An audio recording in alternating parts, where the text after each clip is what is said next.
आजकल के दौर में जहाँ पे पेट्रोल गाड़ियों की और डीजल गाड़ियों के जो प्राइसिंग है वो बहुत बढ़ चुके हैं, यानी कि इनकी ऑपरेशन कॉस्ट इतनी बढ़ चुकी है और ईवी का जाने के लिए थोड़ा सा हमें सोचना पड़ रहा है। तो यहाँ पे कुछ मिड सोल्यूशन दिया है होंडा ने। जी हाँ, होंडा ने यहाँ पर लॉन्च करी है अपनी EHEV, जिसका मतलब है एक हाइब्रिड गाड़ी, वो भी स्ट्रॉन्ग हाइब्रिड वाली। अब इसमें क्या ऐसी खासियत है जिसे नॉर्मल गाड़ी से एक्स्ट्रा बनाती है और क्या इसमें स्पेशलिटी चीज़ें मिल रही है और नॉर्मल होंडा सिटी से क्या क्या चीज़ें अलग है, सब बात कर रहे हैं इस वीडियो में। मैं हूं प्रदीप सिंह और आप देख रहे हो ड्राइव।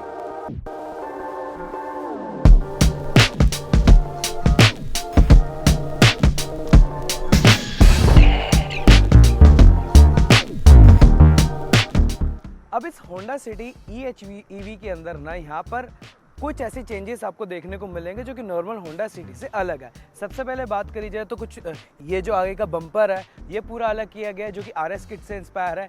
साइड प्रोफाइल में कोई भी ऐसा चेंजेस देखने को नहीं मिलेगा आपको। हाँ, व्हील्स वगैरह सब वही साइज़ के दिए गए, बस हाँ क्रोम एलिमेंट देखने को मिलेगा। और वहाँ पर एक लेन वॉच जो कैमरा दिया गया है, वहाँ पर आपको एक चीज़ देखने को मिलेगी जो कि एक एक्स्ट्रा फीचर तो नहीं है, लेकिन हाँ इसमें भी वो चीज़ आ रही है। और यहाँ पर आपको रियर की तरफ भी वहाँ पर आपको छोटा सा स्पॉइलर देखने को मिलेगा और नीचे का जो भी डिफ्यूज़र टाइप भी दिया गया है वो भी RS जो कि इनकी वेरिएंट आता है इंटरनेशनल मार्केट में, उसी से इंस्पायर्ड दिया गया है। अब यहाँ पर ना आपको देखने के मामले में डेफिनेटली अलग दिखती है नॉर्मल होंडा सिटी से, लेकिन यहाँ पर जो ऐसी है खास टेक्नोलॉजी इसमें देखने को मिल रही है हाइब्रिड सिस्टम के अंदर, वो क्या क्या है चीज़ें बातें हैं वो मैं आगे बताऊंगा। लेकिन उससे पहले प्लीज़ सब्सक्राइब कर लो चैनल, क्योंकि बहुत इंटरेस्टिंग बातें मैं आपको बताने वाला हूँ। अब इस हाइब्रिड वाली होंडा सिटी के अंदर ना आपको क्या अलग चीज़ें देखने को मिल रही है। मेनली क्या है कि कलर थीम थोड़ी सी अलग है, यहाँ पर डिफरेंट करेगी ये नॉर्मल होंडा सिटी से। अब यहाँ पर मुझे क्या कमी लगती है मेजरली कि बड़े फ़ोन रखने की कोई जगह नहीं है, जो कि मुझे थोड़ा सा डिसएडवांटेज लगी। और ना ही कोई अगर आप आफ्टर मार्केट भी पैड लगाना चाहते हो वायरलेस वाला, वो कोई लग सकता है, तो ये मुझे थोड़ा सा लगा। लेकिन हाँ, कप होल्डर वगैरह सब मौजूद है। यहाँ पर जो है ये ECVT दिया गया है और मेन क्या है, यहाँ पर आपको इलेक्ट्रिक पार्किंग ब्रेक भी मिल रही है, जो कि नॉर्मल होंडा सिटी में नहीं है। अब यहाँ पे ऑटो होल्ड का भी फंक्शन है।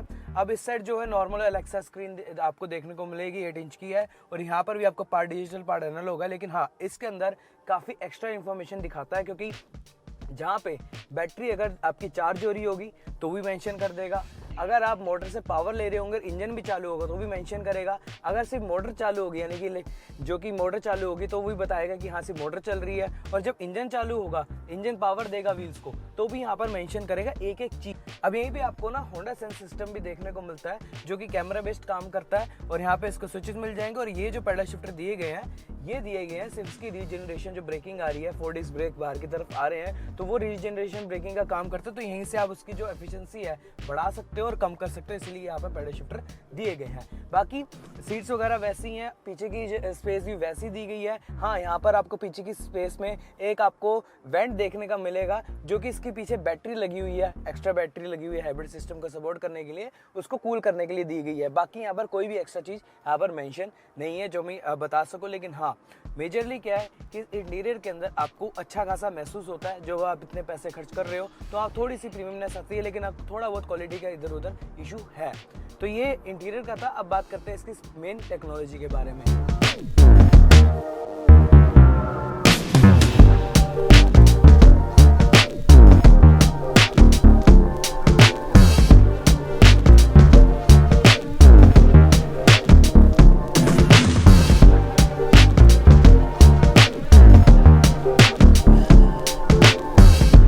अब इस सिटी की ड्राइव चालू करते हैं तो यहाँ पे जैसा दिख रहा है, अभी मैंने चालू करा है तो कोई आवाज़ ही नहीं आ रही होगी आपको। तो जी हाँ, स्टार्टिंग से अगर इसकी बैटरी चार्ज है तो ये कार EV मोड में उठती है। तो मैं थोड़ा सा स्पीड बढ़ाता हूँ। हाँ, पावर अच्छी खासी है मोटर में, क्योंकि 108 PS के आसपास है। तो यहाँ पर हल्का सा इंजन ऑन हुआ है ताकि वो जो पावर दे रहा है अभी बैटरी को। और अगर मैं थोड़ी सी स्पीड और बढ़ाता हूँ तो सिर्फ इंजन पावर दे रहा है, अभी भी मोटर वर्क कर रही है। अब जैसे 50 के आसपास हुआ है तो अब जाके कहीं ये अब इंजन भी पावर देने लग गया है। जी हाँ, तो ये 80 के आसपास जो है इंजन डायरेक्टली पावर देता है व्हील्स को, लेकिन आपको उससे नीचे जो है कोई भी आवाज़ सुनाई नहीं देगी।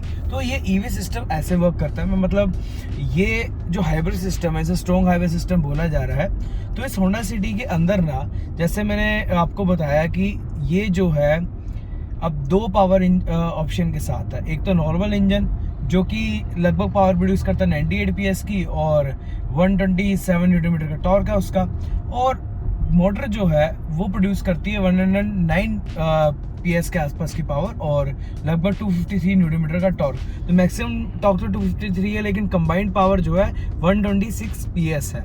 लेकिन वो ध्यान रखना वो तभी है जब मोटर और इंजन दोनों साथ में वर्क कर रहे हो, वरना अगर इंजन ही वर्क कर रहा होगा तो ये 100 PS के आसपास ही महसूस कराएगा।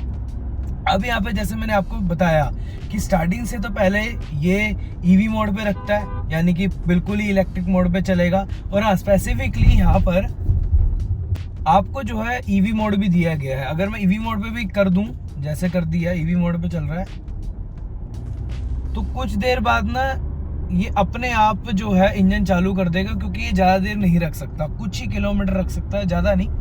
वो टू बी अप्रोक्स करीब 5 किलोमीटर के आसपास ही है। लेकिन अगर ड्राइव पे चलेंगे तो इंजन और जो मोटर है वो इलेक्ट्रिक मोटर दोनों साथ साथ काम करते रहेंगे। तो यहाँ पर यही है कि स्टार्टिंग में इलेक्ट्रिक, बीच में दोनों ऑप्शन काम करते हैं। 80 के बाद जाके कहीं जाके इंजन जो है डायरेक्टली वर्क में आता है, जहाँ पर आपको अगर पावर की जरूरत है तो वहाँ पर पावर देगा, फिर इंजन जो है डायरेक्टली कनेक्ट हो जाएगा ट्रांसमिशन के साथ, यानी कि सीधा ड्राइव ट्रेन के साथ। अब यहाँ पर ना ECVT जो गियर बॉक्स है, इसमें क्या है, इसमें 2 मोटर आ रही हैं। एक तो रीजनरेशन के लिए, एक जो है इसको कंटिन्यूसली पावर देने के लिए।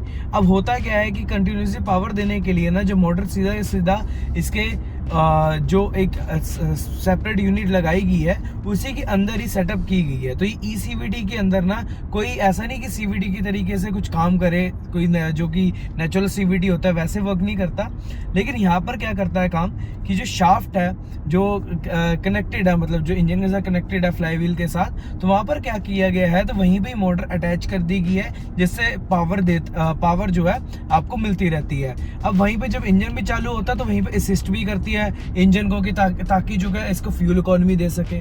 अगर उसके बाद जाके जब मोटर का काम खत्म हो जाए, यानी कि आपको इंजन की ज़्यादा ज़रूरत हो, तो मोटर और इंजन दोनों इकट्ठे काम करता है, तो तब जाके ये जो पावर है वो डेफिनेटली अच्छे से निकल के आती है। तो यहाँ पर जब पूरा इंजन की रिक्वायरमेंट होती है कार को, तो वहाँ पर एक क्लच सिस्टम लगा हुआ है, यानी कि एक पैकेज लगा हुआ ऑटोमेटिकली, हमारे हाथ में कुछ नहीं है, जहाँ से सिस्टम समझता है। तो वो क्लच को जो एंगेज करके ना वहाँ पर आपको डायरेक्टली इसके साथ व्हील्स के साथ इंजन कनेक्ट कर देता है। तो ये थोड़ा सा सिस्टम काम करता है ऐसे। लेकिन हाँ, कोई यहाँ पर आर्टिफिशियल स्पीड सिस्टम यानी कि कोई गियर रेशियोज ऐसे कुछ नहीं दिए हुए, लेकिन ये जितना इंजन जो है काम करेगा उतना जो है पिकअप आपको इतनी स्पीड जो है मिलती जाएगी। अब यहाँ पर ना बाकी चीज़ों के बारे में बात करें कि इसकी जो फ्यूल इकॉनमी वैसे कितनी रह जाएगी अगर इसको ऐसे चलाना है, तो नॉर्मल में अगर आप चलाएंगे सिटी के अंदर भी ना, मतलब शहरों के अंदर भी, तो ये आराम से 22 से 23 किलोमीटर की फ्यूल इकॉनमी दे देगी। हाँ, हाईवे पे थोड़ी सी कम होती है, लेकिन उतनी मैं नहीं मानूंगा कम होगी, करीब जो है मान के चलिए 20-21 के आसपास रह जाएगी। लेकिन हाँ, सिटी के अंदर 22 से भी ऊपर की फ्यूल इकॉनमी दे सकती है, मैक्सिमम 26 की है। लेकिन 26 की तभी है जब आप बहुत प्यार से इसे चलाएंगे, बहुत प्यार से इससे वर्क लेंगे, तभी ये फ्यूल इकॉनमी निकल सकती है। तो यहाँ पर ये जो फ्यूल इकॉनमी है ये सबसे बड़ा फैक्टर है और सबसे बढ़िया चीज़ है। और हाँ, ऐसी टेक्नोलॉजी दूसरी गाड़ियों में भी अब जल्दी देखने में मिलेगी। पहले टोयोटा यूज कर रहा था अपनी कैमरे के अंदर, वो तो एक प्रॉपर हाइब्रिड सिस्टम था जिसके अंदर नेचुरल वाला CVT भी लगा हुआ था। लेकिन यहाँ पर क्या है कि ना CVT हटा दिया गया है, यहाँ पर CVT का गियरबॉक्स का कोई झंझट ही नहीं है, यह डायरेक्टली मोटर लगी हुई है और इंजन है, बस काम खत्म। बहुत स्मार्ट सिस्टम है, काफी अच्छे से काम करता है। और गड्ढे वगैरह अभी जैसे हम जा रहे हैं गड्ढों में थोड़ा सा मुश्किल हो रही है, तो ये काफ़ी ऊंची गाड़ी है, कोई दिक्कत नहीं आती।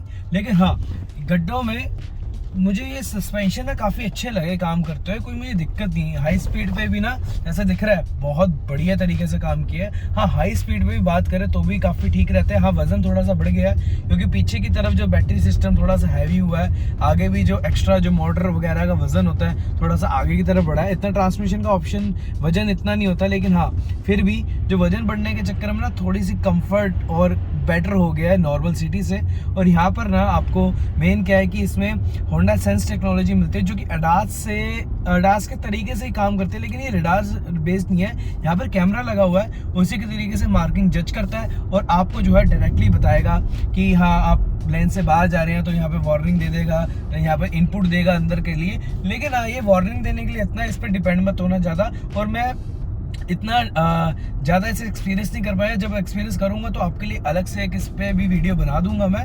लेकिन हाँ, ब्रेकिंग परफॉर्मेंस काफ़ी अच्छी है। यहाँ पर अगर आप ब्रेक की बात करेंगे, जैसे अभी मैंने एक्सीलेट किया, मैंने छोड़ दिया, अभी यहाँ पर ना नॉर्मल तरीके से कर रही है ये रीजनरेशन। अगर आपको पैडल नहीं दबाना ना, मतलब ब्रेक पैड नहीं दबाने, जैसे मैंने एक्सीलेट दिया, जैसे मैंने रोकनी है तो मैंने यहाँ से ना माइनस दबा दिया, आसानी से गाड़ी रुक जाएगी।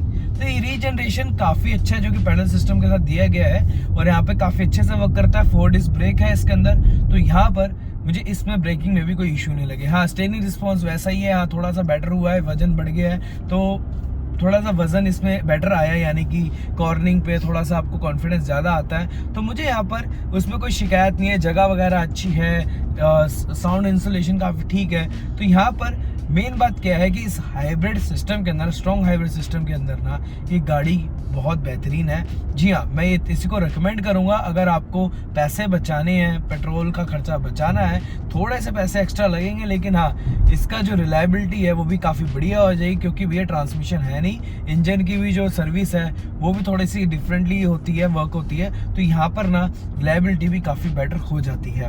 तो यहाँ पर इतना ही है, बाकी अब आगे बात करते हैं। देख लिया कि ऐसी जो डिटेल्स हैं इसके अंदर जो आ रही हैं वो एक्चुअल में एडवांस टेक्नोलॉजी है, और ऐसी टेक्नोलॉजी है जो अब मुझे लगता है बहुत जल्द दूसरे मैन्युफैक्चर भी अडॉप्ट करने वाले हैं। यानी कि मैं बात कर रहा हूँ उन सेगमेंट के बारे में जो कि इसके अलावा जो है, जो मौजूद है और ज़्यादा बढ़ भी रहा है इससे, वो है कॉम्पैक्ट एसयूवी सेगमेंट के बारे में बता रहा हूँ, जो कि क्रेटा वगैरह है, जो कि आपको मालूम होगा कि हाई राइडर भी आ रही है और ग्रैंड विटारा भी आ रही है।